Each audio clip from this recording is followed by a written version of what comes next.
Halo sahabatku, apa kabar kalian semua hari ini? Semoga selalu sehat dan dilimpahkan rezekinya ya. Senang sekali rasanya bisa menyapa kalian kembali, tentunya masih di channel Cerita Momo. Di video kali ini, Momin akan membawakan sebuah kisah yang pastinya bikin emosi campur aduk. Ada rasa gregetan, ada rasa marah, tapi tenang saja, endingnya bakal bikin hati adem dan penuh pelajaran berharga. Kisah tentang kesombongan yang dibalas dengan senyuman elegan. Wah, penasaran kan bagaimana ceritanya? Eits, tapi sebelum kita masuk ke ceritanya, Momin mau minta dukungan kalian dulu dong. Jangan lupa pencet tombol like-nya sekarang juga, dan pastikan kalian sudah subscribe biar nggak ketinggalan cerita-cerita seru lainnya. Terus, seperti biasa, kita absen dulu yuk. Coba tulis di kolom komentar, nama kalian, asal kota, dan ketik kata hadir. Momin pengen banget tahu nih, sahabat setia Cerita Momo ini paling jauh asalnya dari mana saja. Yuk, ramaikan kolom komentarnya sekarang ya. Sudah like dan komen? Oke, kalau begitu, siapkan camilan kalian, atur posisi ternyaman, dan mari kita masuk ke ceritanya. Suasana pagi di showroom mobil mewah, tempatku bekerja tampak begitu sibuk. Kilauan lampu sorot memantul indah di atas deretan bodi mobil yang telah kami poles hingga sebening kaca.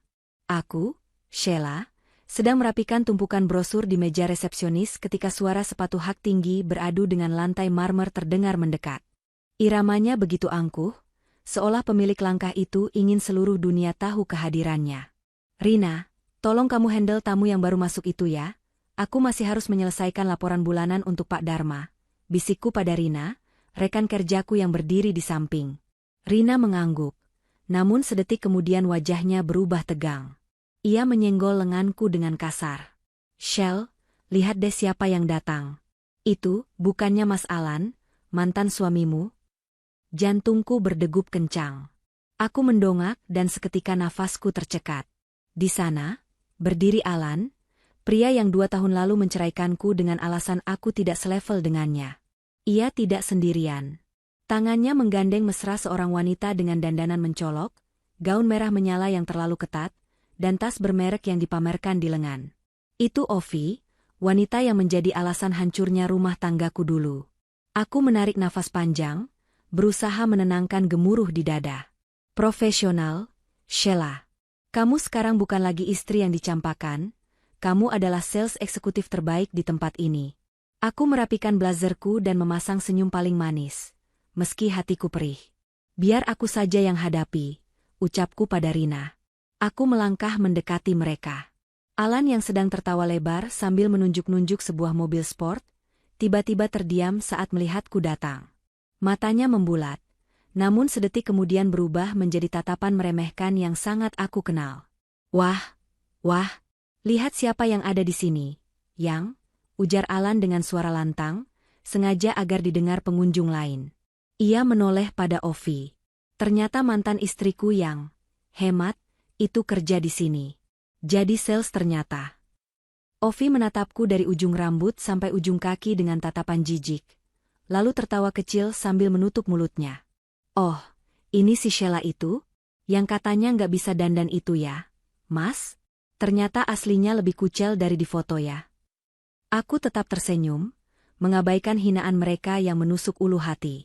"Selamat datang di showroom kami, Pak Alan, Bu Ovi. Ada yang bisa saya bantu hari ini?" "Jangan panggil aku Bu, panggil Mbak saja. Aku masih muda, nggak tua kayak kamu," sentak Ovi ketus. Ia kemudian mengibaskan rambutnya yang panjang. "Kami kesini mau beli mobil. Tapi bukan mobil murah kayak yang biasa dipakai orang-orang gaji UMR. Mas Alan mau beliin aku mobil paling mahal yang ada di sini." Alan membusungkan dadanya, merasa bangga. "Benar? Tunjukkan pada kami unit termahalmu. Aku mau buktikan sama kamu, Shell, kalau hidupku jauh lebih bahagia dan kaya raya setelah lepas dari kamu yang bisanya cuma ngerem-ngerem pengeluaran suami. Mari, silakan lewat sini," ajakku sopan sambil mengarahkan tangan ke area display utama. Aku membawa mereka ke depan sebuah SUV hitam legam keluaran terbaru. Mobil ini adalah primadona di showroom kami, harganya miliaran rupiah dan fiturnya sangat canggih. Ini adalah seri terbaru, full spec, dengan interior kulit asli buatan tangan. Sangat cocok untuk Anda yang mengutamakan prestise dan kenyamanan, jelasku lancar. Mata Ovi berbinar rakus melihat mobil itu. Ia langsung melepas gandengan Alan dan berlari kecil menyentuh kap mobil. Mas, aku mau yang ini. Ini bagus banget buat dipakai arisan besok. Teman-temanku pasti bakal kepanasan kalau lihat aku turun dari mobil ini. Alan melirikku dengan senyum sinis. Bungkus yang ini, saya bayar DP-nya sekarang, sisanya cicilan tenor paling pendek. Saya nggak suka berhutang lama-lama, nggak kayak orang susah. Aku mengangguk, mengeluarkan tablet kerjaku untuk mencatat data. Di dalam hati, aku sebenarnya ingin tertawa miris. Aku tahu betul kondisi keuangan Alan dulu. Dan sebagai sales, aku punya akses untuk melihat data checking perbankan calon nasabah nantinya. Kesombongan ini terasa begitu rapuh. Saat Alan sibuk menelepon seseorang dengan suara keras, lagi-lagi pamer soal mobil barunya, Ovi sibuk berselfie di depan pintu mobil. Ia bergaya berbagai macam pose, tidak peduli dengan orang-orang yang memperhatikan tingkah noraknya.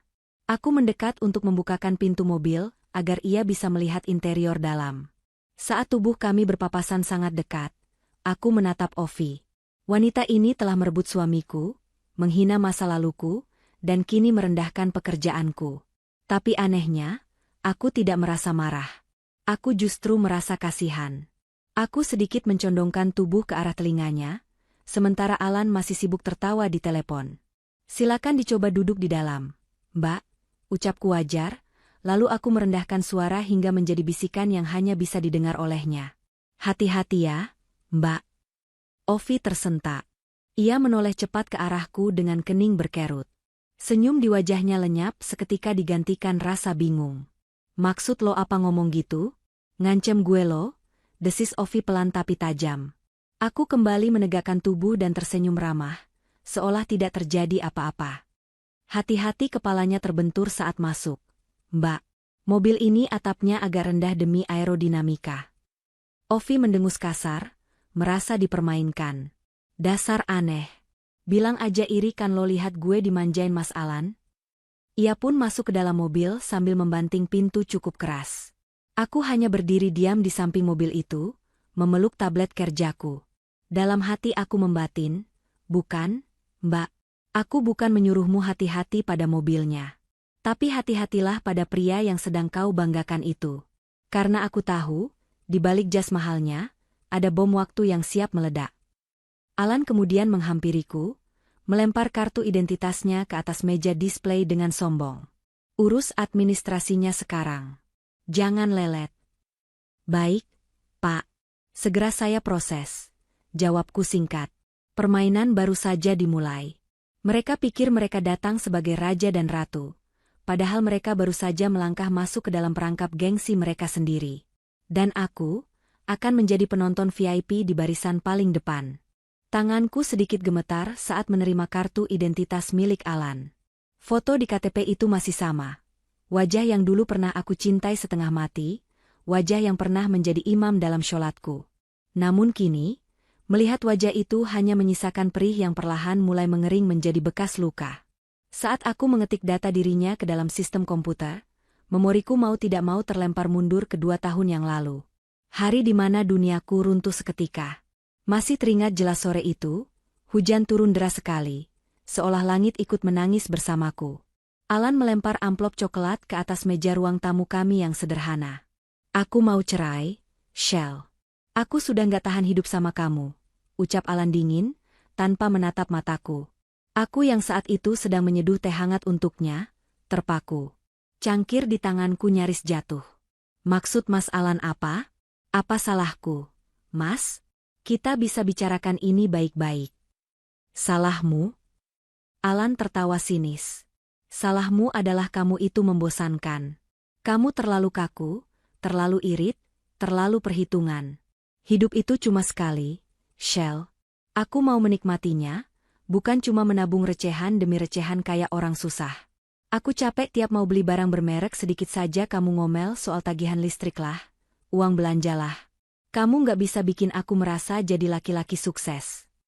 Air mataku tumpah saat itu juga.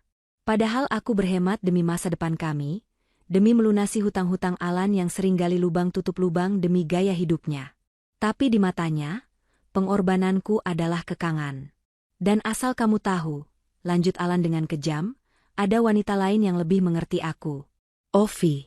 Dia beda sama kamu. Dia cantik, dia tahu cara berpenampilan, dan dia mendukung gaya hidupku. Dia nggak pernah protes kalau aku mau beli jam tangan mahal atau ganti mobil. Dia wanita kelas atas, bukan wanita kampungan yang bisanya cuma di dapur kayak kamu. Hancur. Hinaannya meruntuhkan harga diriku sebagai seorang istri. Malam itu juga, Alan mengusirku. Dia bilang rumah itu miliknya karena dia yang membayar cicilannya. Meski uang muka rumah itu berasal dari tabungan gajiku sebelum menikah. Pergi kamu dari sini. Bawa baju-bajumu yang lusuh itu. Jangan harap dapat gonogini sepeser pun karena kamu nggak punya kontribusi apa-apa di rumah ini. Bentak Alan waktu itu. Aku ingat, aku menyeret koper tuaku keluar rumah di tengah hujan lebat. Aku tidak melawan, bukan karena aku lemah, tapi karena aku jijik. Aku tidak sudi memperebutkan harta dengan laki-laki yang sudah tidak punya hati. Aku pergi tanpa membawa apa-apa selain harga diriku yang tersisa. Bulan-bulan pertama setelah perceraian itu adalah neraka. Aku harus tinggal di kamar kos sempit yang atapnya bocor. Aku melamar kerja ke sana kemari, tapi sering ditolak karena usiaku dianggap sudah tidak produktif untuk memulai karir dari nol. Aku pernah makan mie instan dibagi dua untuk makan siang dan malam demi menghemat uang. Seringkali aku menangis sendiri di pojok kamar, bertanya pada Tuhan kenapa nasibku seburuk ini. Sementara di media sosial, aku melihat Alan dan Ovi pamer liburan ke luar negeri, tertawa di atas penderitaanku. Namun, roda kehidupan berputar. Aku bertemu Pak Dharma, pemilik showroom ini yang melihat potensi kegigihanku. Beliau tidak melihat penampilanku yang saat itu lusuh, tapi melihat semangatku. Aku belajar mati-matian menghafal spesifikasi mesin, belajar cara melayani pelanggan kelas atas, belajar tersenyum meski hati sedang menangis. Perlahan tapi pasti, aku bangkit. Aku menata ulang hidupku, menabung dari komisi penjualan, dan mulai bisa tersenyum lagi. Aku bersumpah pada diriku sendiri, aku akan sukses dengan cara yang halal, tanpa harus menjatuhkan orang lain. Malah melamun. Suara bentakan Alan membuyarkan lamunanku. Aku tersentak kembali ke masa kini. Di hadapanku, Alan sedang mengetuk-ngetuk meja kaca dengan jari telunjuknya yang dihiasi cincin emas besar. Gimana sih pelayanannya? Orang mau kasih duit kok malah dicuekin. Buruan prosesnya, Ovi sudah gerah nunggu di sana. Omel Alan dengan wajah masam. Aku menarik nafas dalam, menatap Alan tepat di matanya. Tidak ada lagi rasa takut atau rasa hormat seperti dulu. Yang ada hanya profesionalisme.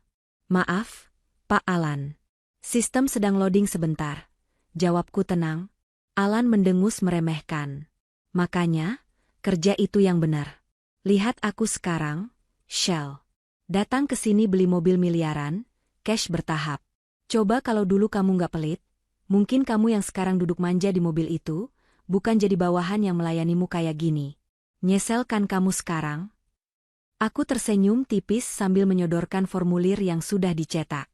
Silakan tanda tangan di sini, Pak Alan. Di atas materai. Alan menyambar pena mahal dari saku jasnya dan membubuhkan tanda tangan dengan gaya berlebihan. Tuh, puas kamu lihat tanda tangan orang sukses. Aku mengambil kembali kertas itu dan memeriksa kelengkapannya. Dalam hati aku berkata, sukses? Data di layarku menunjukkan hal lain. Lan. Kartu kreditmu over limit, dan namamu masuk dalam daftar pantauan kredit macet di dua bank berbeda. Uang muka yang kamu bayarkan ini, aku curiga dari mana asalnya. Tapi mulutku tetap terkunci rapat. Itu bukan urusanku lagi. Tugasku hanya menjual mobil. Terima kasih, Pak. Proses verifikasi dari leasing akan memakan waktu sekitar 3 hari kerja. Jika disetujui, unit akan segera kami kirim ke alamat Bapak. Jelasku formal. Harus disetujui dong. Mana mungkin mereka nolak nasabah kakap kayak aku. Sombong Alan sambil berdiri dan merapikan jasnya. Ia lalu berjalan menghampiri Ovi yang masih sibuk berfoto di dalam mobil. Sayang, sudah beres. Yuk kita cari makan, aku lapar lihat muka orang susah lama-lama. Ovi tertawa cekikikan sambil melirikku sinis. Iya, Mas.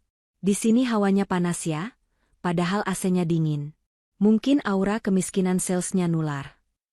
Mereka berdua berjalan keluar showroom dengan langkah angkuh, meninggalkan aroma parfum menyengat yang membuatku mual. Rina mendekatiku dan mengelus punggungku pelan. Sabar ya, Shell. Mulut mereka emang gak ada sekolahnya. Aku yang denger aja panas kupingnya, ujar Rina geram. Aku menatap punggung mereka yang menjauh, hingga hilang di balik pintu kaca otomatis. Gak apa-apa, Rin. Biarkan mereka terbang tinggi. Semakin tinggi mereka terbang dengan sayap palsu, semakin sakit nanti saat mereka jatuh. Dan aku punya firasat, jatuhnya gak akan lama lagi.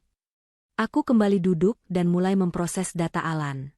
Saat memasukkan nomor rekening untuk auto debit, mataku menangkap sebuah kejanggalan pada mutasi rekening koran yang Alan lampirkan sebagai syarat.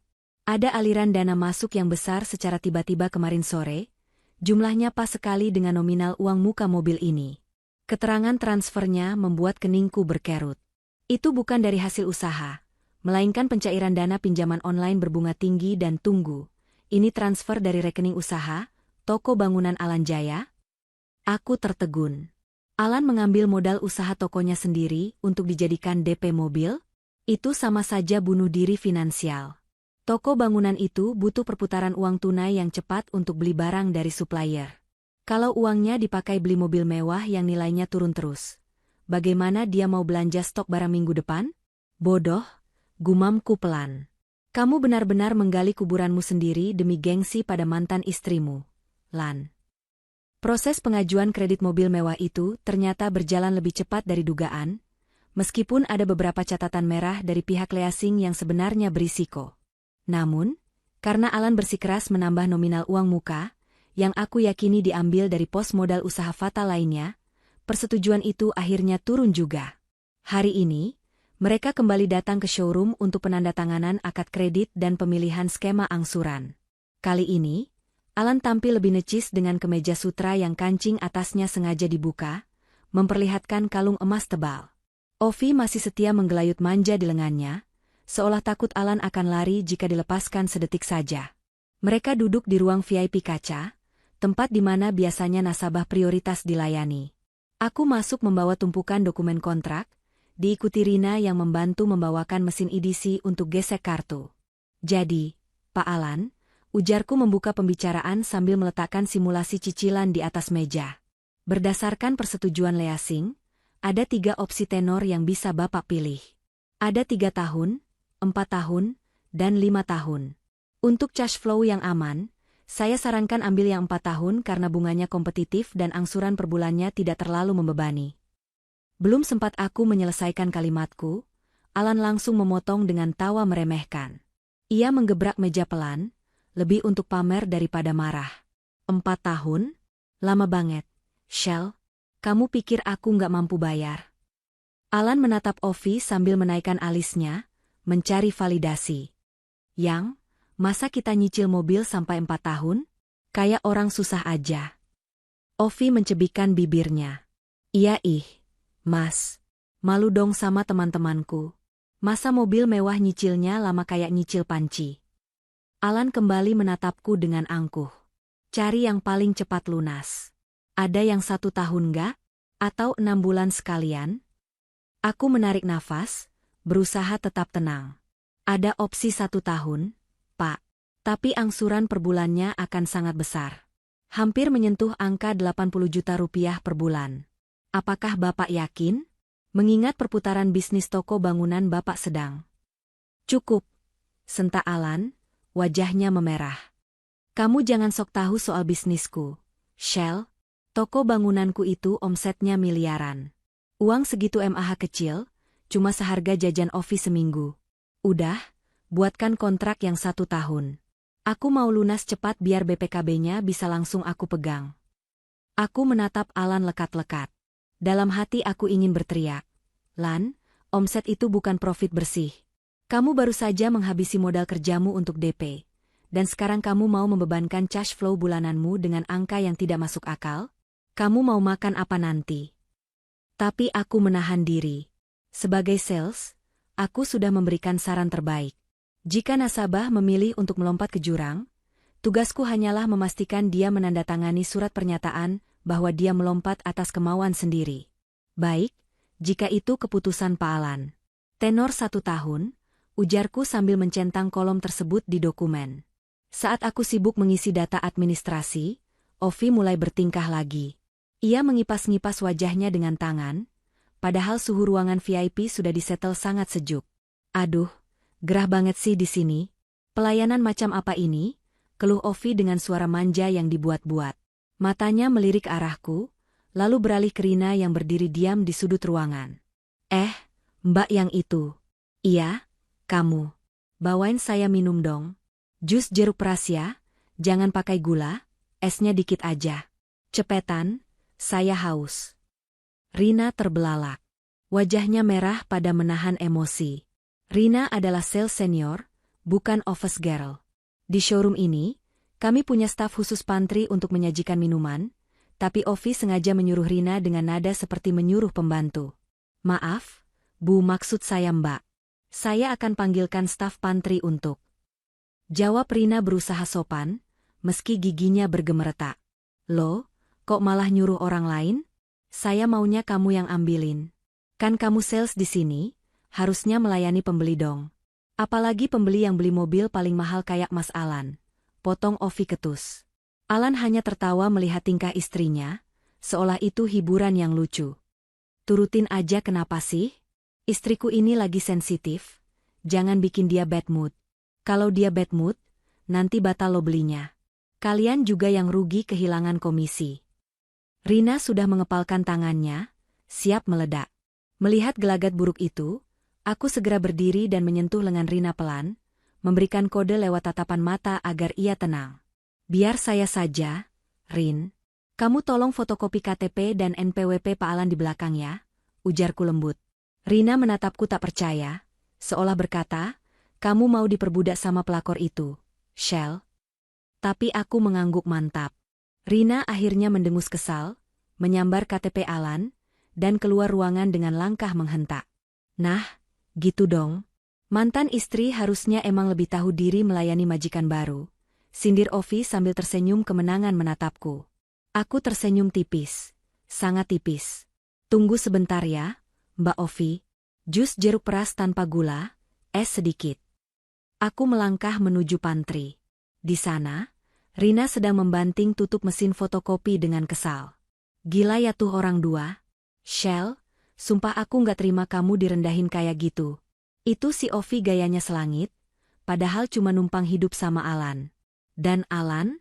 Duh, gaya bosinya bikin mual, omel Rina berapi-api.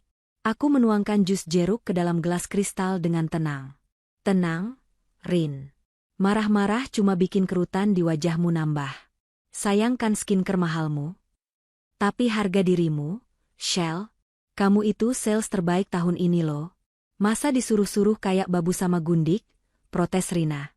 Aku menatap Rina sambil meletakkan nampan kecil. Rin, dengar. Tamu adalah raja. Itu prinsip kita kan? Tapi ingat satu hal. Aku mendekatkan wajahku ke Rina sambil tersenyum penuh arti. Terkadang, raja yang kita layani itu sebenarnya sedang telanjang bulat tanpa dia sadari. Dia merasa jubahnya emas, padahal cuma ilusi. Kita layani saja kegilaan mereka hari ini. Karena aku tahu data keuangannya, Rin. Kerajaan mereka itu dibangun di atas pasir. Sekali ombak datang habis semua. Rina terdiam, mencerna kata-kataku. Perlahan, emosinya mereda, berganti dengan tatapan paham. Jadi, dia maksa ambil cicilan yang gak masuk akal itu. Sangat tidak masuk akal. Dia baru saja menandatangani surat kematian bisnisnya sendiri. Bisikku. Aku kembali ke ruangan VIP membawa nampan berisi jus jeruk. Ovi menyambarnya tanpa mengucapkan terima kasih. Langsung meminumnya lalu mengernyit. Kurang manis dikit, tapi ya udahlah. Lumayan. Alan sudah selesai menandatangani semua berkas. Ia melempar pena ke meja. Udah beres semua kan? Kapan mobilnya sampai rumah? 3 hari lagi unit akan kami kirim, Pak. Setelah pelunasan DP masuk rekening perusahaan hari ini, Jawabku profesional sambil merapikan dokumen. Dokumen yang menjadi saksi bisu kebodohan seorang pria yang diperbudak gengsi. Oke. Awas ya kalau telat semenit aja. Aku mau viralin showroom ini kalau pelayanannya lelet. Ancam Alan sambil berdiri. Ia merangkul pinggang Ovi. Yuk, Yang. Kita rayain. Kamu mau belanja tas baru kan? Mau banget, Mas. Tas yang kemarin aku lihat di mall itu loh. Harganya cuma 50 juta kok. Rengek Ovi. Beli? Apa sih yang nggak buat kamu? Jawab Alan lantang. Aku mengantar mereka sampai ke pintu keluar. Melihat punggung mereka menjauh, aku teringat angka-angka di layar komputerku tadi. Saldo rekening Alan setelah transfer DP nanti hanya akan tersisa digit yang menyedihkan. Dan sekarang dia mau membelikan tas 50 juta dengan kartu kredit yang bunganya mencekik? Tanpa sadar, aku menggeleng pelan. Selamat menikmati pesta terakhir kalian. Gumamku lirih, lalu berbalik masuk ke dalam dinginnya showroom yang terasa jauh lebih damai daripada kehidupan mereka di luar sana. Hari pengiriman unit akhirnya tiba. Sebuah truk towing besar berwarna oranye berhenti tepat di depan rumah mewah Alan. Rumah yang dulu pernah aku tempati bersamanya. Rumah yang menjadi saksi bisu perjuanganku menabung uang muka sebelum akhirnya aku diusir paksa. Tetangga sekitar mulai keluar dari pagar rumah masing-masing, berbisik-bisik penasaran melihat mobil SUV hitam mengkilap itu perlahan diturunkan dari atas truk. Ovi keluar dari pintu rumah bak selebriti yang sedang menyapa penggemar. Ia mengenakan gaun tidur sutra namun wajahnya sudah full makeup. Ponsel pintar keluaran terbaru sudah menempel di tangannya, merekam setiap detik proses penurunan mobil itu. Hai guys. Akhirnya baby black aku sampai juga di rumah. Seru Ovi ke arah kamera ponselnya dengan suara yang dibuat seimut mungkin. Ia mengarahkan kamera ke arah Alan yang berdiri berkacak pinggang di samping pagar. Tuh lihat, suamiku emang paling top. Nggak kayak mantan istrinya dulu yang bisanya cuma ngajak naik motor butut. UPS, keceplosan. Video itu langsung diunggah ke Instagram Story dan status WhatsApp-nya. Tidak butuh waktu lama, notifikasi ponsel Ovi berbunyi terus-menerus. Teman-teman sosialitanya memberikan komentar pujian, wah keren banget. Sultan MAH bebas, iri banget deh lihat kebahagiaan kalian. Ovi tersenyum lebar, jarinya menari-nari di layar membalas komentar dengan emotikon hati dan ciuman. Ia merasa di atas angin, merasa menjadi wanita paling beruntung di dunia karena berhasil mendapatkan Alan. Sementara itu, di balik senyum bangga yang dipamerkan ke tetangga, Alan merasakan keringat dingin mengucur di punggungnya.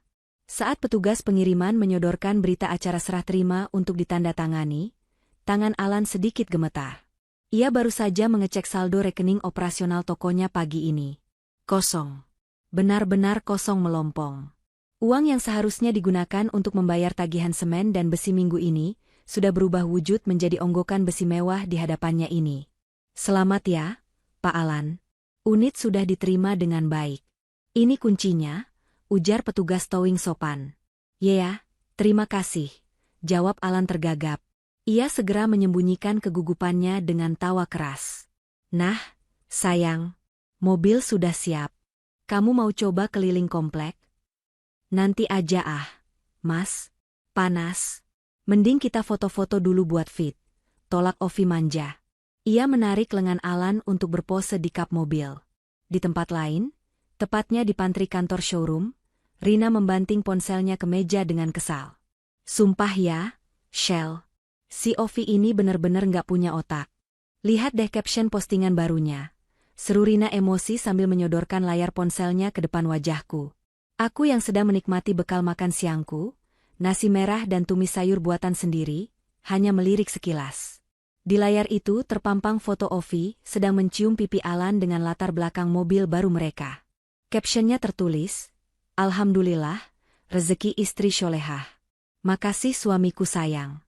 Emang beda ya kalau nikah sama wanita yang bisa ngerawat diri, rezeki suami jadi lancar. Nggak kayak yang dulu, bikin seret. Aku tersenyum tipis, lalu menyuapkan 1 sendok nasi ke mulutku. Bagus dong, Rin. Berarti mereka puas sama pelayanan kita. Mobilnya sampai tepat waktu tanpa lecet. Kok kamu santai banget sih, Shell? Dia nyindir kamu lo itu. Dibilang bikin seret rezeki. Rina masih belum terima. Aku meletakkan sendokku dan menatap Rina tenang. Rin, orang yang bahagia beneran itu nggak butuh pengakuan orang lain dengan cara menjatuhkan orang lain. Kalau dia harus teriak-teriak di medsos betapa bahagianya dia sambil nyindir masa lalu, itu tandanya dia insecure. Dia takut kebahagiaannya hilang. Dan percaya sama aku, ketakutan itu beralasan. Kembali ke rumah Alan, euforia mobil baru mulai mereda saat matahari terbenam. Alan duduk di ruang kerjanya, menatap layar laptop dengan wajah pucat. Ponselnya bergetar. Nama, Pak Budi, supplier besi, muncul di layar. Alan membiarkannya mati, tidak berani mengangkat. Itu adalah panggilan kelima hari ini. Tiba-tiba pintu ruangan terbuka. Ovi masuk dengan wajah berseri-seri, masih memegang kunci mobil barunya. Mas, teman-temanku heboh banget loh di grup arisan. Mereka pada ngajakin ketemuan mau lihat mobil baru kita. Celoteh Ovi riang. Ia kemudian duduk di pangkuan Alan, melingkarkan lengannya di leher suaminya. Mas mumpung lagi happy gini, gimana kalau kita liburan? Hitung-hitung honeymoon kedua gitu. Ke Bali yuk? Atau ke Singapura sekalian? Biar sekalian aku bisa pamer OTD di bandara sama mobil baru. Alan tercekat. Liburan? Dalam kondisi kas tokonya nol besar? Sayang, kayaknya jangan sekarang deh. Toko lagi sibuk banget, aku nggak bisa tinggalin. Tolak Alan halus. Wajah Ovi langsung cemberut. Ia melepaskan pelukannya dan berdiri. Kok gitu sih? Kamu kan bosnya, masa nggak bisa atur waktu? Bilang aja kamu sayang duit. Katanya mau nyenengin istri, baru beli mobil aja udah perhitungan lagi. Jangan-jangan kamu mulai ketularan pelitnya mantan istrimu itu ya? Mendengar nama, mantan istri, disebut dan disandingkan dengan kata, pelit, ego Alan langsung tersentil. Ia paling tidak bisa dianggap tidak mampu, apalagi dibandingkan denganku. Gengsinya terlalu tinggi untuk mengakui kalau dia sedang kesulitan likuiditas. Siapa yang pelit? Aku nggak pelit, sanggah Alan cepat. Oke. Kita liburan. Kamu mau kemana? Bali? Kita berangkat lusa. Serius, Mas? Ovi langsung menjerit girang dan memeluk Alan lagi. Makasih Mas Alan. Kamu emang suami terbaik. Aku mau nginep di villa yang ada private poolnya ya, yang semalam 5 juta itu loh. Iya, atur saja, jawab Alan lemas. Malam itu, saat Ovi sudah tertidur pulas sambil memeluk guling, Alan diam-diam membuka dompetnya. Ia menarik keluar satu-satunya kartu kredit yang ia miliki. Kartu itu sudah hampir menyentuh limit maksimal alias over limit, karena pemakaian bulan lalu yang belum dibayar lunas, termasuk pembelian tas branded Ovi kemarin. Dengan tangan gemetar, Alan membuka aplikasi mobile banking, mencoba mengajukan kenaikan limit sementara. Ditolak. Ia mencoba mengajukan pinjaman tunai dari fitur kartu kredit. Disetujui, tapi dengan bunga yang sangat mencekik leher. Nggak apa-apa, bisik Alan pada dirinya sendiri di kegelapan kamar. Minggu depan pasti ada proyek cair. Pasti ada uang masuk. Aku bisa tutup lubang ini nanti. Yang penting Ovi senang, dan Sheila tahu kalau aku masih kaya raya. Tanpa sadar, Alan baru saja menggali lubang kedua yang jauh lebih dalam, tepat di sebelah lubang pertama yang belum ia tutup. Dan di luar sana, langit malam tampak gelap pekat, seolah memberi pertanda badai besar yang akan segera menghantam rumah tangga penuh kepalsuan itu. 3 hari berlalu sejak mobil mewah itu terparkir gagah di garasi rumah Alan. Namun, kegagahan mobil itu berbanding terbalik dengan suasana di toko bangunan Alan Jaya. Pagi itu, toko yang biasanya riuh dengan suara truk bongkar muat semen dan pasir, kini sunyi senyap seperti kuburan. Alan duduk di balik meja kasirnya yang berantakan, memijat pelipisnya yang berdenyut kencang. Ia baru saja menolak 3 orang pelanggan setia yang ingin memesan besi beton dalam jumlah besar. Alasannya? Stok kosong. Padahal alasan sebenarnya adalah ia tidak punya uang tunai untuk menebus barang dari gudang pusat. Uang yang seharusnya diputar untuk belanja stok minggu ini sudah berubah menjadi uang muka mobil SUV hitam di rumahnya. Pak Alan. Sebuah teriakan keras mengejutkan Alan. Di depan pintu toko, berdiri Pak Budi, supplier utama semen yang selama ini menyuplai tokonya. Wajah pria parubaya itu merah pada menahan amarah. 2 orang kulinya berdiri di belakang dengan wajah garang. Pak Budi. Tumben mampir pagi-pagi. Sapa Alan gugup, mencoba tersenyum ramah meski bibirnya terasa kaku. Jangan basa-basi, Lan. Mana janji pelunasan bon 2 minggu lalu? Katanya kemarin cair. Saya cek mutasi rekening kosong melompong. Bentak Pak Budi sambil menggebrak meja etalase kaca hingga bergetar.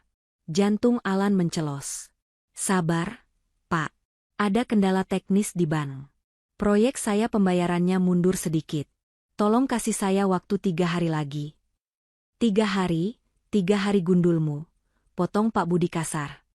Saya dengar dari anak buah saya, kamu baru beli mobil baru ya? Mobil miliaran? Pantesan bon saya macet. Kamu pakai duit semen saya buat gaya-gayaan kan? Alan panik. Rahasianya mulai tercium. Enggak, Pak. Itu mobil inventaris kantor. Kredit kok, bukan cash. Saya nggak peduli mau kredit atau cash. Pokoknya kalau hari ini nggak ada transferan, saya stop kiriman semen ke sini selamanya. Dan utang kamu yang 50 juta itu, saya anggap one prestasi. Saya laporin polisi kalau minggu depan gak lunas.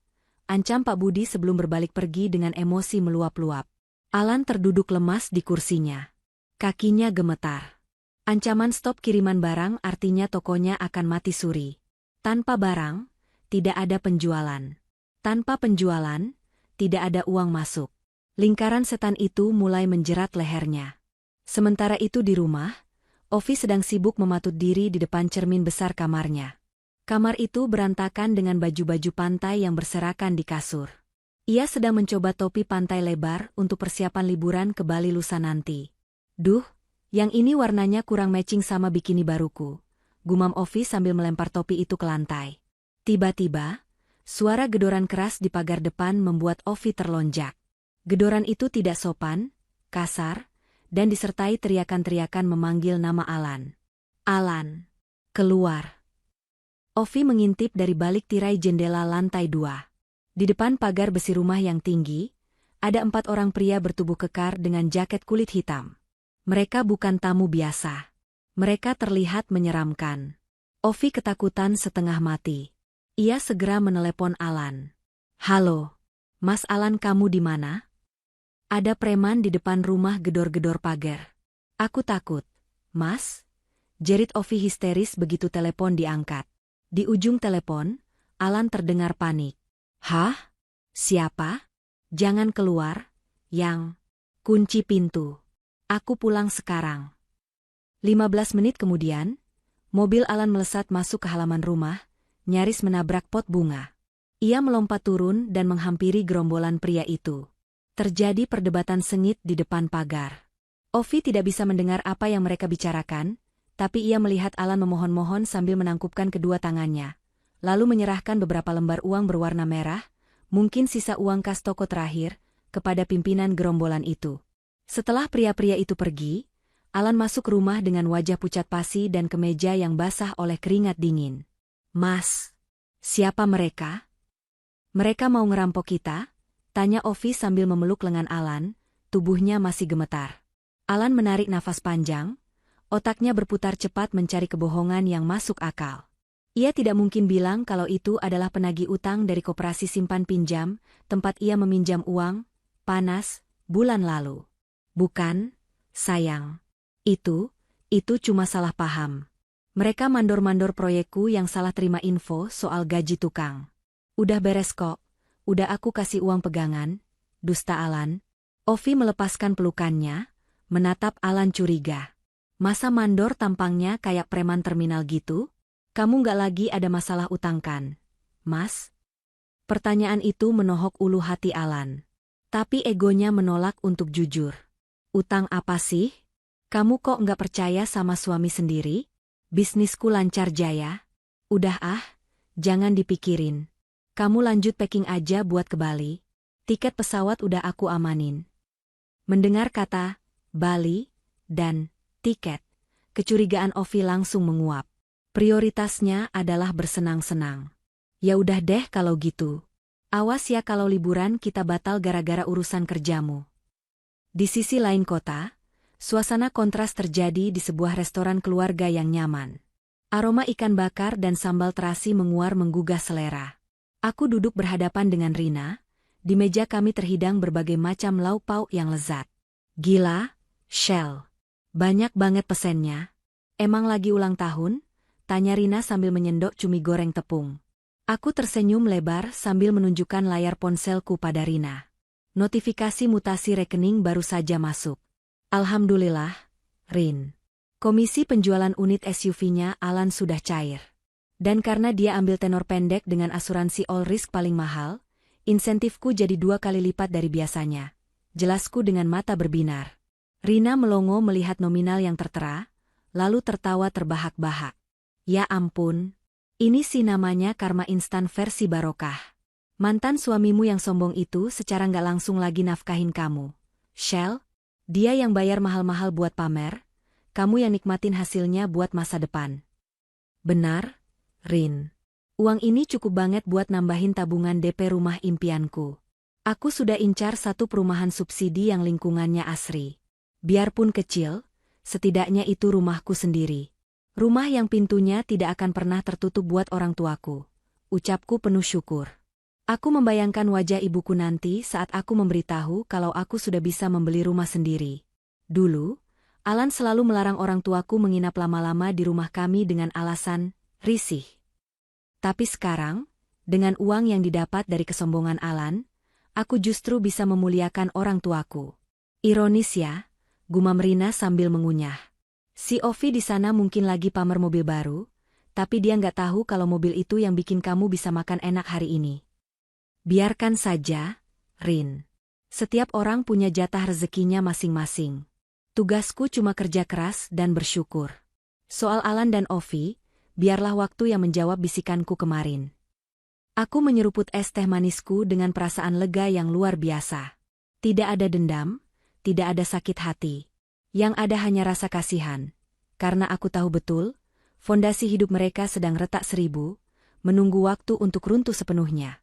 Seminggu berlalu dengan cepat. Namun bagi Alan, 7 hari ini terasa seperti 7 tahun yang menyiksa. Mobil SUV hitam mengkilap itu masih terparkir angkuh di garasi, namun kilaunya tak lagi mampu menutupi awan mendung yang menggantung di atap rumah tangga mereka.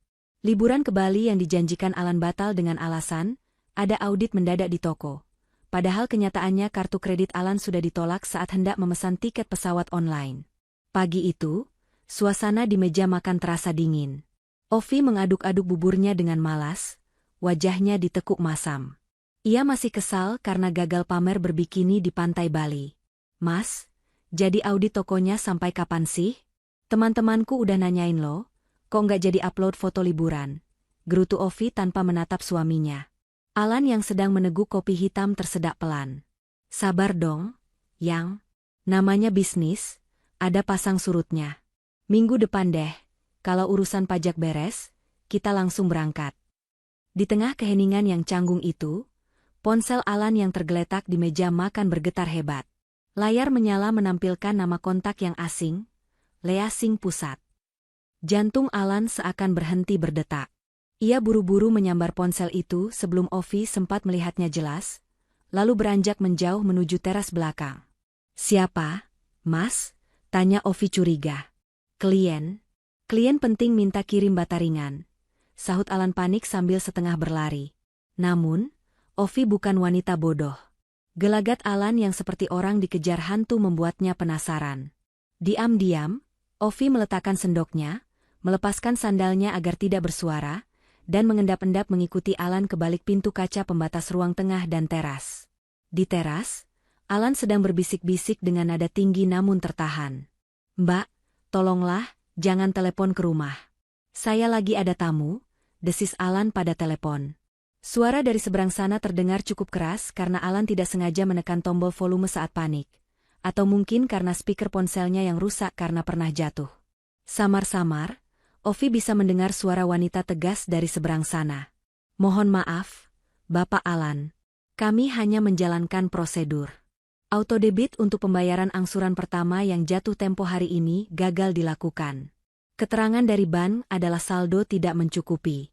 Tagihan Bapak sebesar 82 juta rupiah harus segera dibayarkan manual hari ini sebelum pukul 12 siang, atau denda harian akan berjalan dan unit masuk daftar pantauan tarik. Ovi ternganga. Tangannya menutup mulut yang nyaris menjerit. Saldo tidak mencukupi? 82 juta? Iya, itu salah sistem bank saya. Nanti siang saya transfer manual. Jangan ancam-ancam tarik unit dong. Saya ini nasabah prioritas. Bentak Alan, keringat dingin mulai bercucuran di pelipisnya. Baik, Pak. Kami tunggu bukti transfernya sebelum jam makan siang. Terima kasih. Sambungan terputus. Alan menghela nafas panjang, menyandarkan tubuhnya ke tembok seolah tulangnya baru saja dicabuti. Ia memijat kepalanya frustasi. Duit dari mana? Tuhan, duit dari mana? Gumamnya lirih.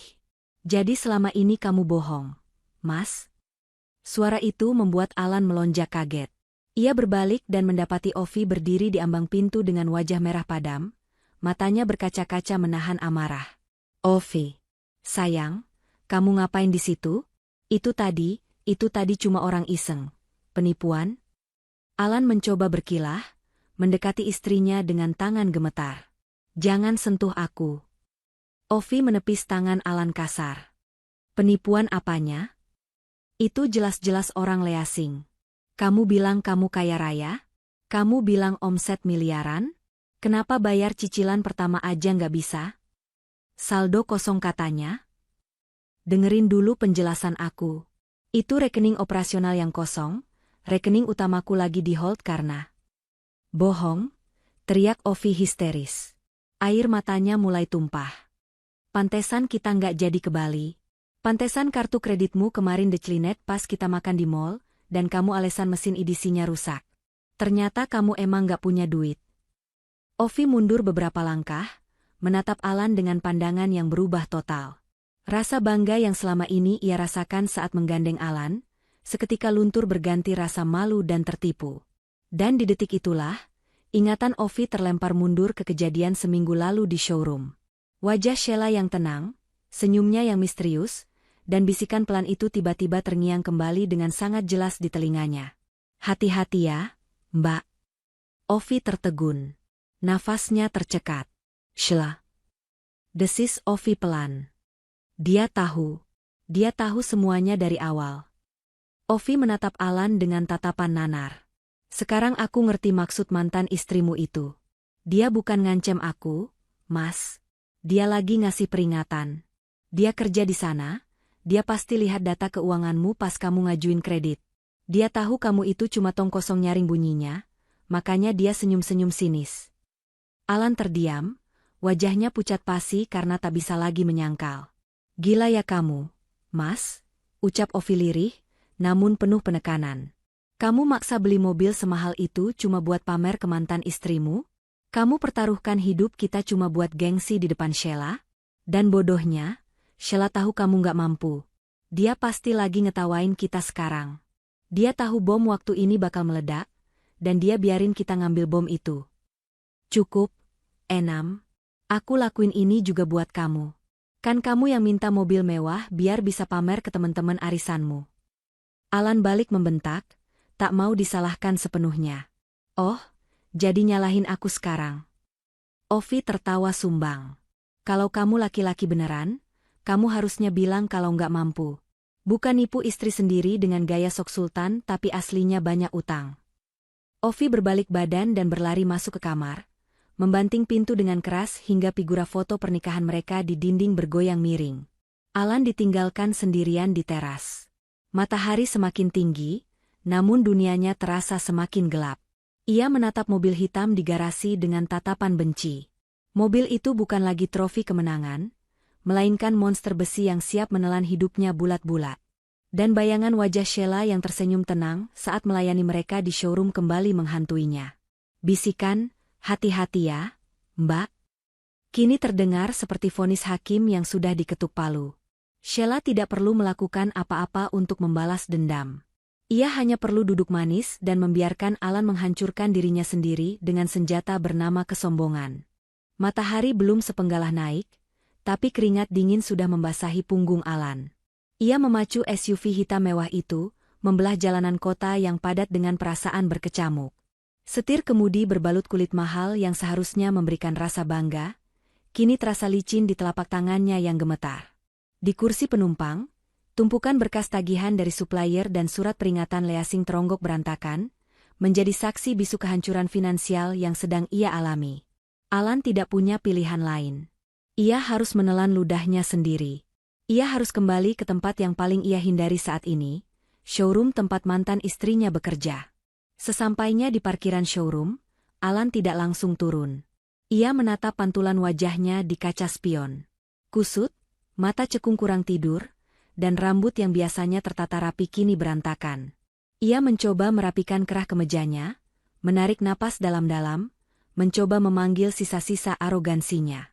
Tenang, Lan. Kamu cuma mau batalin pembelian. Kamu konsumen adalah raja. Sheila pasti nggak tega kalau kamu ngomong baik-baik. Gumamnya menyemangati diri sendiri, meski hatinya menciut. Dengan langkah gontai, Alan masuk ke dalam showroom. Udara sejuk pendingin ruangan langsung menyambutnya, kontras dengan panasnya neraka di kepalanya. Matanya liar mencari sosok Sheila.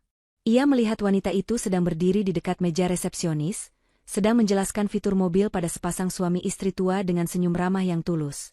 Senyum yang dulu pernah menjadi miliknya, tapi ia sia-siakan. Sheila menoleh saat menyadari kehadiran seseorang. Senyumnya sedikit memudar berganti dengan ekspresi datar yang profesional saat melihat siapa yang datang. Ia meminta izin pada tamunya sebentar, lalu berjalan menghampiri Alan. "Selamat siang, Pak Alan. Ada masalah dengan unitnya? Atau jadwal servis pertamanya mau dimajukan?" Sapa Sheila tenang. Tidak ada nada mengejek. Tapi justru ketenangan itu yang membuat nyali Alan ciut. Alan menelan ludah, tenggorokannya terasa kering. Ia melirik ke kanan-kiri, memastikan tidak ada orang lain yang mendengar pembicaraan mereka. "Shell, bisa bicara sebentar di ruangan tertutup? Penting," pinta Alan dengan suara serak. "Maaf, Pak. Ruangan VIP sedang dipakai.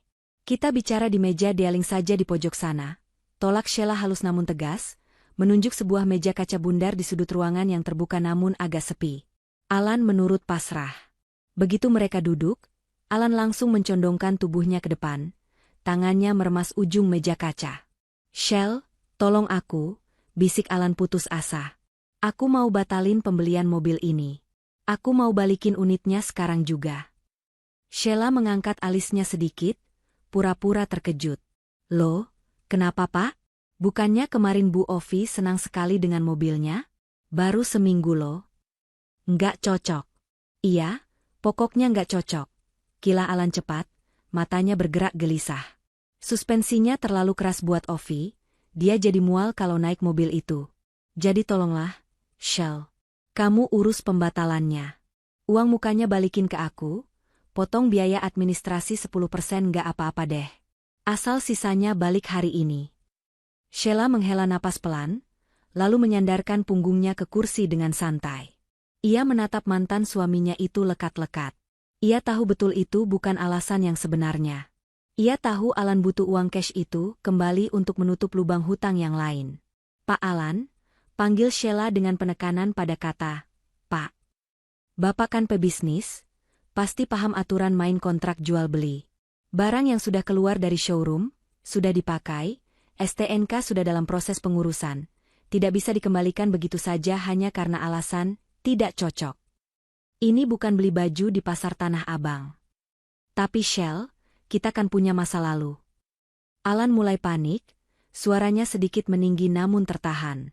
Ia mencoba meraih tangan Sheila di atas meja, tapi Sheila menarik tangannya dengan cepat. "Tolonglah, anggap saja ini bantuan terakhir kamu buat aku. Tokoku lagi butuh dana segar. Uang DP itu uang modal semen, Shell. Kalau nggak balik hari ini, aku bisa digulung supplier." Akhirnya kejujuran itu keluar juga. Topeng kesuksesan yang selama ini dipakai Alan runtuh ketika di depan wanita yang pernah ia hina miskin. Sheila menatap Alan dengan pandangan iba, namun ia tidak goyah. "Saya turut prihatin dengan kondisi toko Bapak. Tapi secara prosedur perusahaan, ini mustahil. Kalau Bapak mau jual lagi mobilnya, silakan ke showroom mobil bekas. Tapi harganya pasti jatuh jauh di bawah harga baru.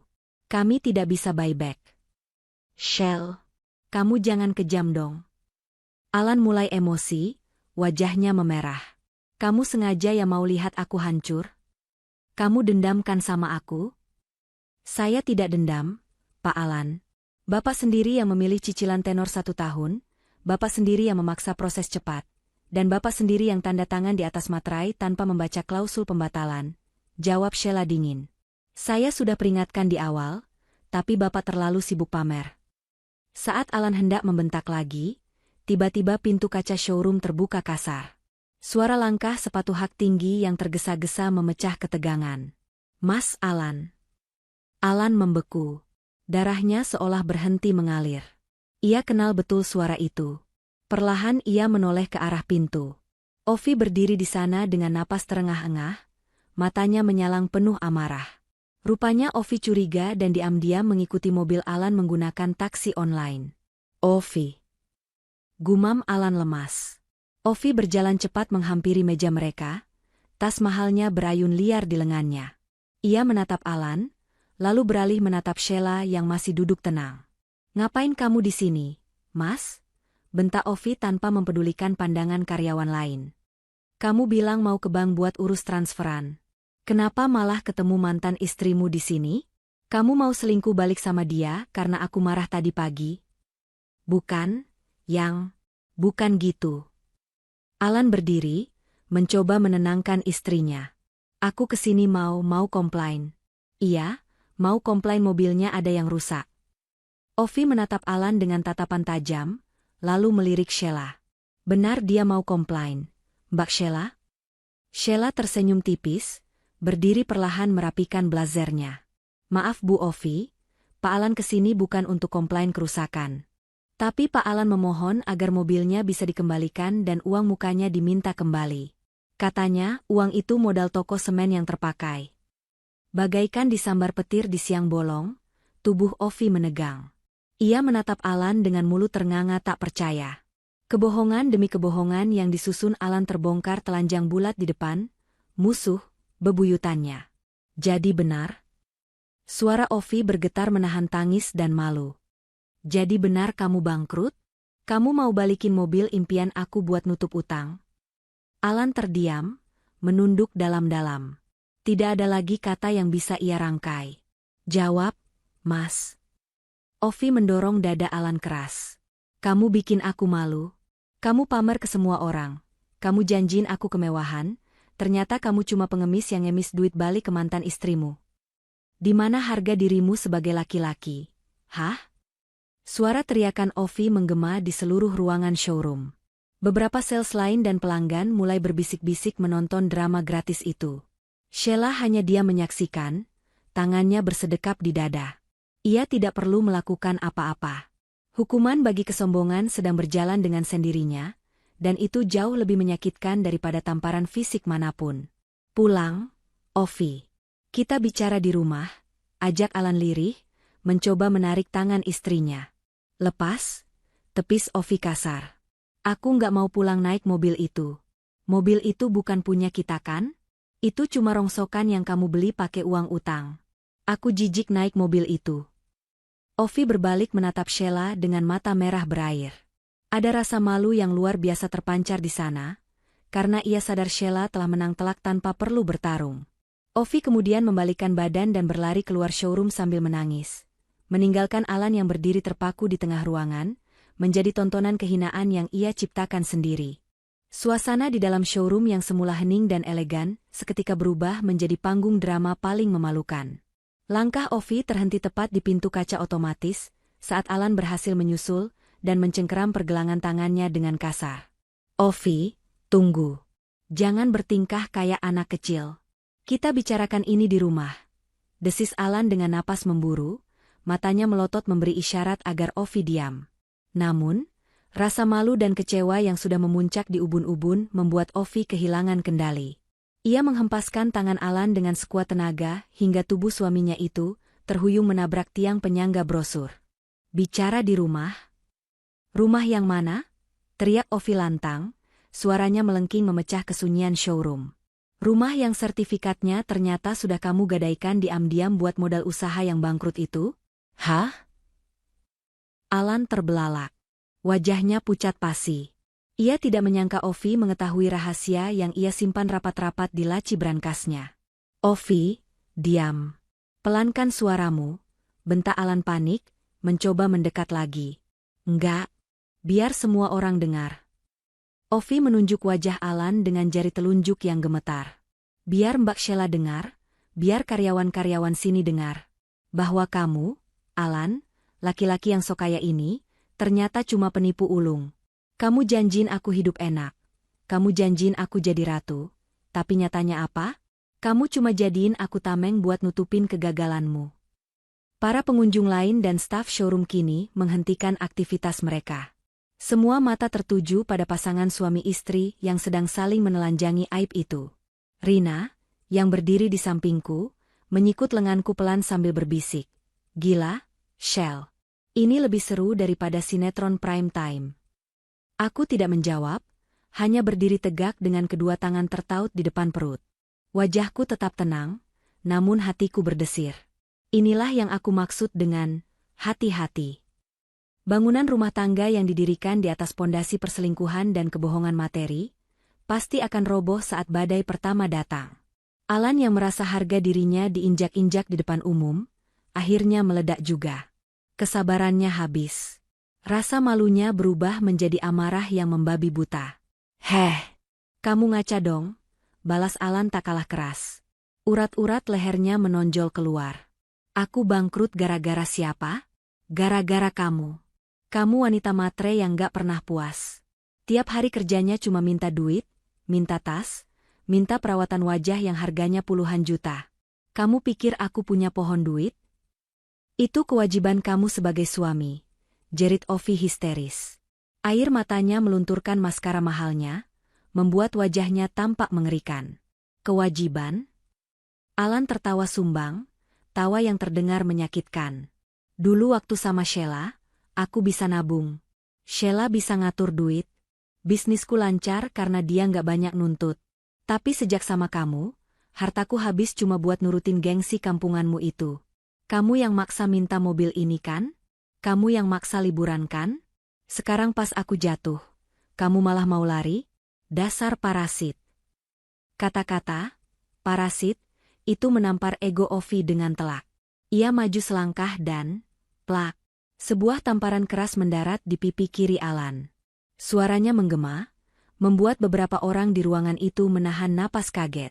Keributan itu akhirnya memancing Pak Dharma, manajer showroom, keluar dari ruangannya di lantai 2. Ia menuruni tangga dengan wajah tegas, diikuti 2 orang petugas keamanan berseragam safari hitam. Pak Dharma berjalan cepat menghampiriku. Sheila, ada apa ini? Kenapa dibiarkan ribut di area display? Ini mengganggu kenyamanan pelanggan lain, tegur Pak Dharma dengan suara rendah namun berwibawa. Security, tolong amankan mereka keluar sekarang. Petugas keamanan sudah siap melangkah maju untuk menyeret Alan dan Ovi, namun aku mengangkat tanganku sedikit, memberikan isyarat untuk menahan mereka. Tunggu sebentar, Pak, ucapku tenang pada Pak Dharma. Kenapa ditunggu? Mereka merusak citra showroom kita. Sheila, protes Pak Dharma bingung. Aku menatap lurus ke arah Alan dan Ovi yang kini berdiri berhadapan dengan napas tersengal-sengal, seperti 2 petarung yang sudah kehabisan tenaga tapi masih ingin saling membunuh. Kalau Bapak usir mereka sekarang secara paksa, mereka akan lanjut bertengkar di parkiran depan.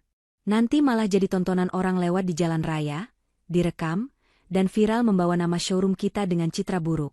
Jelasku logis. Biarkan mereka menuntaskan, sampah, mereka di sini sampai habis. Sampai mereka sadar kalau mereka sudah tidak punya apa-apa lagi untuk diperebutkan. Setelah itu, mereka akan pergi sendiri dengan rasa malu. Pak Dharma terdiam sejenak, mencerna ucapanku, lalu mengangguk pelan. Baik, saya percaya penilaianmu. Tapi pastikan tidak ada properti yang rusak. Di tengah ruangan, Ovi menangis terseduh-seduh setelah menampar suaminya. Tubuhnya terguncang hebat. Aku nyesel.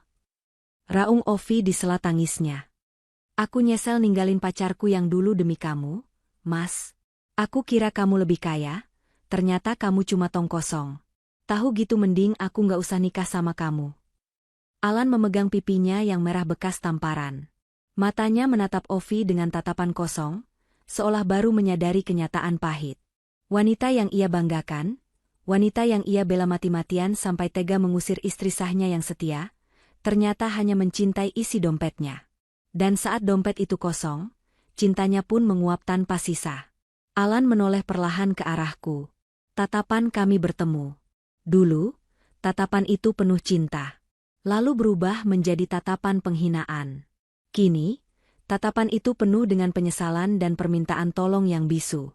Ia melihatku berdiri anggun di samping Pak Dharma, dihargai oleh atasan, didukung oleh rekan kerja, dan terlihat begitu bersinar dengan seragam kerjaku. Kontras sekali dengan dirinya yang berantakan dan hina. "Puas kamu, Shell?" tanya Alan lirih, suaranya serak dan putus asa. Pertanyaan itu bukan lagi tuduhan, melainkan pengakuan kekalahan. Aku tidak menjawab. Aku hanya menatapnya datar. Tidak ada senyum kemenangan, tidak ada tawa mengejek. Hanya ada ketenangan seorang wanita yang sudah selesai dengan masa lalunya. Rina berbisik lagi, kali ini nadanya tidak lagi mengejek, tapi ngeri. "Sumpah, Shell. Ini karma yang dibayar tunai tanpa dicicil." Ngeri banget lihatnya. "Ini bukan karma, Rin," jawabku pelan. "Ini cuma hasil panen. Apa yang mereka tanam dengan kesombongan, sekarang mereka tuai dengan kehancuran. Hukum alam bekerja sangat adil." Suasana hening mencekam. Ovi menghapus air matanya kasar, lalu memungut tasnya yang jatuh di lantai. Ia menatap Alan dengan tatapan dingin, seolah menatap orang asing. "Urusan kita selesai, Mas. Jangan harap aku mau balik ke rumah itu lagi kalau debt collector masih nungguin di depan pagar. Aku pulang ke rumah orang tuaku." Tanpa menunggu jawaban Alan, Ovi membalikkan badan dan berjalan cepat keluar showroom, kali ini tanpa menoleh lagi. Suara hak sepatunya yang dulu terdengar angkuh, kini terdengar seperti ketukan palu yang menutup sidang perceraian secara tidak resmi. Alan ditinggalkan sendirian di tengah kemewahan showroom yang menyakitkan mata. Ia berdiri kaku seperti patung yang retak, dikelilingi mobil-mobil miliaran rupiah yang tak satu pun bisa ia miliki lagi. Ia telah kehilangan segalanya dalam waktu kurang dari 1 jam. Harta, cinta, dan harga diri. Dan yang paling menyakitkan, ia kehilangan itu semua di hadapan wanita yang dulu ia buang seperti sampah. Kepergian Ovi menyisakan keheningan yang mencekam di tengah ruangan showroom yang megah. Aroma parfum mahal yang tadi sempat memenuhi ruangan kini berganti dengan aroma kepahitan yang menyengat. Alan masih berdiri mematung di tempatnya, matanya menatap kosong ke arah pintu keluar otomatis yang baru saja tertutup rapat, memisahkan dirinya dengan wanita yang selama ini ia puja mati-matian. Kakinya terasa lemas, seolah tulang-tulangnya telah dilolosi satu persatu. Ia menunduk, menatap lantai marmer yang dingin. Di dekat ujung sepatunya, tergeletak kunci mobil SUV hitam itu, kunci yang tadi sempat dilemparkan Ovi ke lantai sebelum wanita itu berlari keluar. Benda kecil yang seminggu lalu menjadi simbol kejayaannya, kini teronggok tak berharga seperti sampah plastik. Aku menghela napas panjang, mencoba menetralisir detak jantungku yang sempat memburu melihat pertengkaran tadi. Bukan karena takut, tapi karena rasa miris yang mendalam. Aku memberi kode pada petugas keamanan untuk mundur, lalu perlahan melangkah mendekati Alan. Sepatu hakku berbunyi teratur. Tak tak tak, satu-satunya suara yang berani memecah kebisuan itu. Aku berhenti tepat di hadapan Alan, lalu membungkuk sedikit untuk memungut kunci mobil itu dari lantai. Terasa dingin di telapak tanganku. "Pak Alan," panggilku pelan, formal, dan tegas. Alan mengangkat wajahnya perlahan. Wajah itu tampak hancur. Lingkaran hitam di bawah matanya terlihat jelas, dan gurat kesombongan yang biasanya menghiasi bibirnya kini lenyap tak berbekas. Ia menatapku dengan sorot mata yang sulit diartikan, campuran antara rasa malu, penyesalan, dan permohonan ampun yang tak terucap. "Shell?" Suaranya serak, nyaris tak terdengar. Aku nggak tahu harus ngomong apa."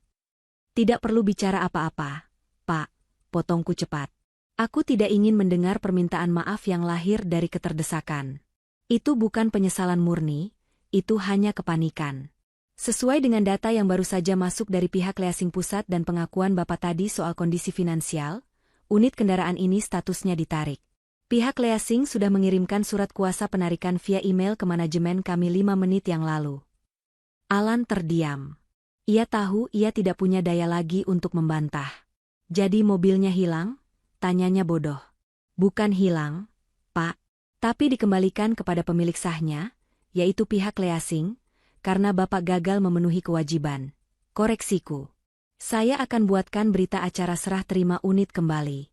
Bapak bisa tanda tangan sekarang, lalu Bapak boleh pulang.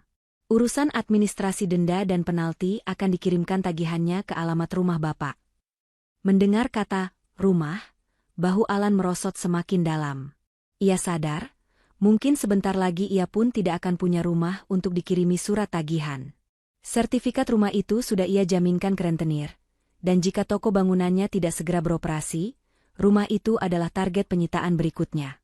Shell, Alan tiba-tiba meraih pergelangan tanganku. Cengkeramannya lemah, gemetar. Bantu aku, Shell. Pinjami aku uang. Sedikit saja. Buat modal putar toko. Aku janji bakal balikin. Aku tahu kamu punya tabungan, kamu kan baru dapat komisi besar dari penjualan mobil ini.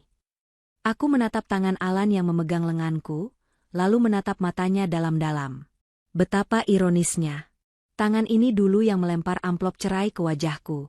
Tangan ini yang menunjuk-nunjuk wajahku dan mengusirku keluar saat hujan deras. Dan sekarang, tangan yang sama memohon belas kasih dari uang hasil kerjaku, uang yang aku dapatkan justru karena melayani kesombongannya. Perlahan namun pasti, aku melepaskan tangan Alan dari lenganku. Maaf, Pak Alan. Uang saya bukan untuk menambah lubang yang Bapak gali sendiri. Jawabku dingin. Uang itu adalah hak saya. Untuk masa depan saya dan orang tua saya. Dulu Bapak bilang saya pelit dan tidak bisa menikmati hidup. Kan? Sekarang Bapak silakan nikmati hidup mewah yang Bapak pilih itu. Alan terhenyak. Ia mundur selangkah, sadar bahwa pintu hatiku sudah tertutup rapat. Dikunci ganda oleh sakit hati masa lalu yang kini telah sembuh menjadi benteng pertahanan diri. Silakan tanda tangan di sini, ujarku sambil menyodorkan tablet kerja. Dengan tangan gemetar hebat, Alan mencoretkan tanda tangannya. Itu adalah tanda tangan kekalahan. Setelah itu, aku memanggil salah satu staf junior. Budi, tolong bawa mobil SUV hitam di parkiran depan ke gudang belakang. Tempel stiker, unit disita. Pastikan tidak ada barang pribadi nasabah yang tertinggal. Siap, Bu Sheila, jawab Budi sigap. Alan hanya bisa memandang nanar saat Budi mengambil kunci mobil dari tanganku dan berjalan keluar menuju parkiran. Dari balik dinding kaca showroom yang transparan, kami bisa melihat Budi masuk ke dalam mobil kebanggaan Alan itu, menyalakan mesinnya, dan membawanya pergi menjauh dari pandangan. Hilang sudah. Lenyap sudah simbol status sosial yang Alan agung-agungkan seminggu ini. Kini, Alan berdiri sendirian tanpa apa-apa. Istrinya pergi, mobilnya disita, uangnya habis, dan harga dirinya hancur lebur di hadapan mantan istri. Saya harus kembali bekerja, Pak Alan, ucapku memecah lamunannya. Silakan meninggalkan area showroom jika tidak ada kepentingan lain. Kami harus melayani pelanggan selanjutnya. Pengusiran secara halus itu terasa lebih menyakitkan daripada bentakan kasar. Alan mengangguk kaku. Ia meraba saku celananya, mencari kunci mobil yang sudah tidak ada, lalu tersadar bahwa ia kini adalah pejalan kaki. Ia meraba saku lainnya, mengeluarkan dompet kulitnya yang tipis. Ia membuka dompet itu, dan aku bisa melihat sekilas isinya, kosong. Hanya ada beberapa lembar ribuan lusuh. Wajah Alan memerah padam. Ia tidak punya ongkos untuk pulang. Ia bahkan tidak sanggup memesan taksi online yang layak. Tanpa menatapku lagi, Alan berbalik badan. Ia berjalan gontai menuju pintu keluar dengan langkah menyeret. Punggungnya yang dulu tegap penuh percaya diri, kini membungkuk menanggung beban malu yang teramat berat. Aku melihatnya keluar dari pintu kaca, berdiri di pinggir jalan raya yang panas terik. Ia tampak celingukan, menunggu angkutan umum atau ojek pangkalan yang lewat. Kemeja sutra mahalnya kini tampak kusut dan basah oleh keringat, membuatnya terlihat menyedihkan di antara orang-orang yang berlalu lalang. Rina mendekatiku, berdiri di sampingku sambil memeluk berkas. Kasihan ya, Shell, gumam Rina, nadanya tidak lagi sinis, tapi murni iba. Dari naik mobil miliaran, sekarang nunggu angkot di pinggir jalan. Roda kehidupan muternya cepat banget kalau didorong sama kesombongan. Iya, Rin, jawabku pelan, mataku tak lepas dari sosok Alan yang akhirnya naik ke atas ojek motor tua yang knalpotnya berasap hitam. Semoga ini jadi pelajaran terakhir buat dia. Bahwa kekayaan yang sesungguhnya bukan apa yang kita pamerkan, tapi apa yang kita syukuri. Mobil mewah itu sudah masuk gudang. Alan sudah pergi dengan kehancuran total. Dan aku masih berdiri tegak di sini, dengan hati yang lapang dan senyum yang tulus. Bukan senyum kemenangan, tapi senyum kelegaan karena Tuhan telah menunjukkan mana emas dan mana loyang dengan caranya yang elegan. Semua yang mereka sombongkan telah runtuh, rata dengan tanah, tepat seminggu setelah bisikan itu kuucapkan. Cahaya matahari sore mulai meredup, menyisakan semburat jingga yang memantul indah di kaca-kaca besar showroom. Jam operasional sudah berakhir 15 menit yang lalu.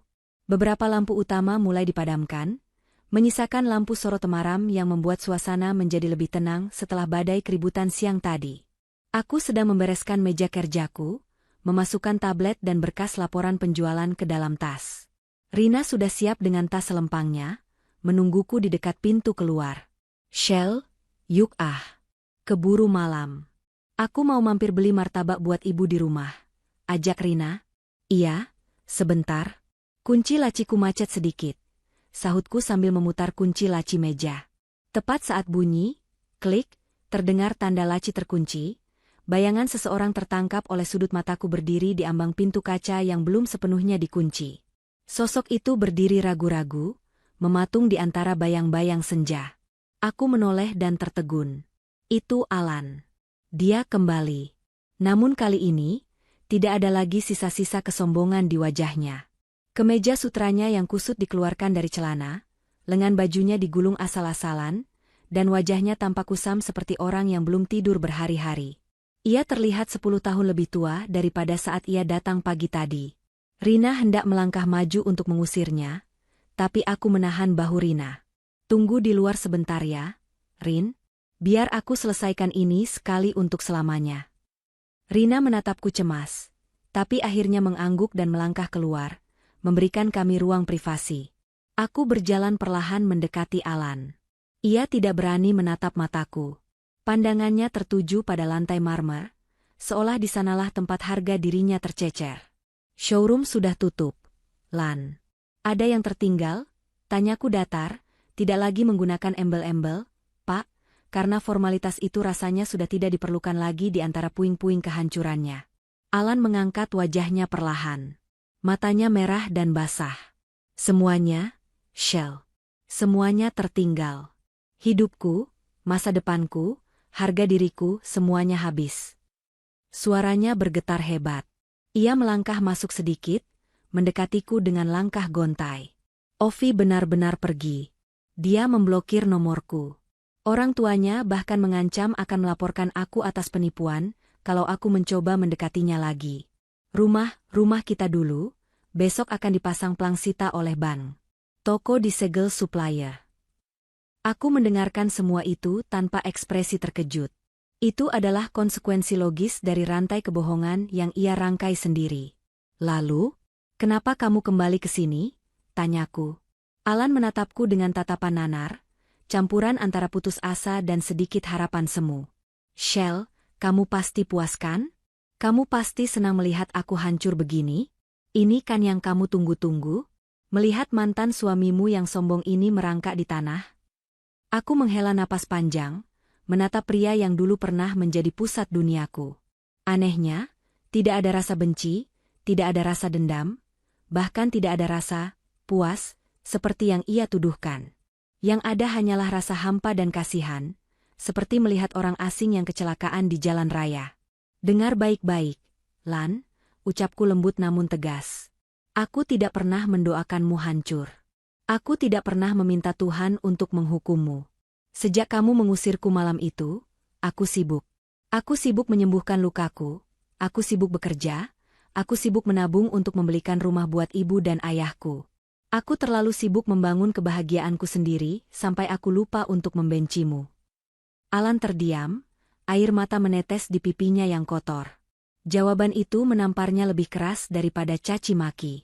Ketidakpedulianku adalah bukti bahwa ia benar-benar sudah tidak berarti apa-apa lagi. Kehancuranmu ini bukan karena doaku, Lan. Ini karena ulahmu sendiri, lanjutku. Kamu yang memilih menukar berlian dengan batu kali. Kamu yang memilih membuang ketulusan demi gengsi. Tuhan itu maha adil.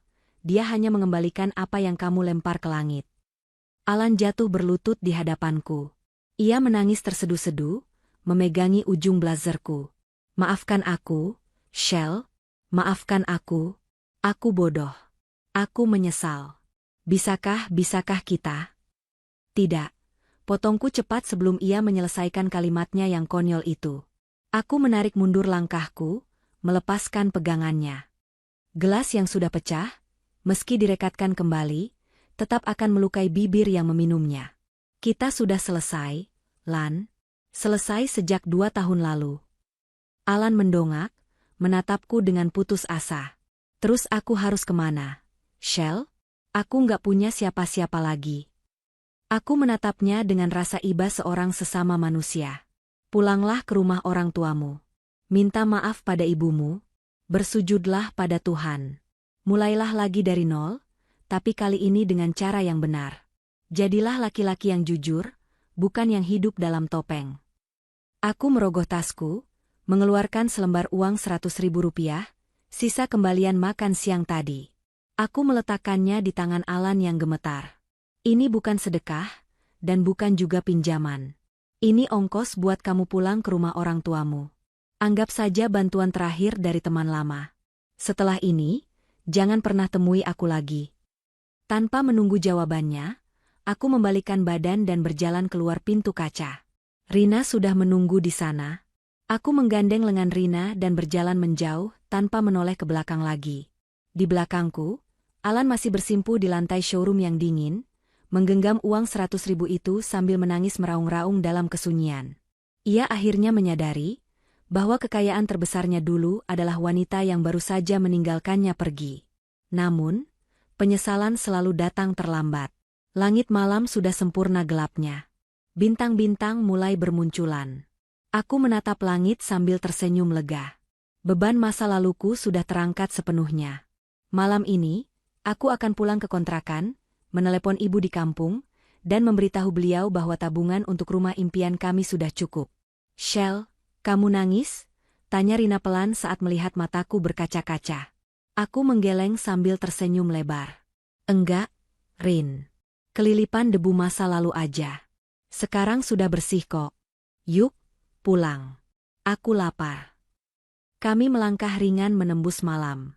Kisah tentang Alan, Ovi, dan mobil mewah itu kini hanyalah satu bab yang sudah kututup rapat bukunya. Aku siap menulis bab baru yang jauh lebih indah.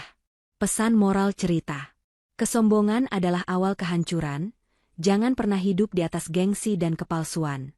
Apa yang dipamerkan dengan sombong hari ini, bisa diambil Tuhan dalam sekejap mata esok hari.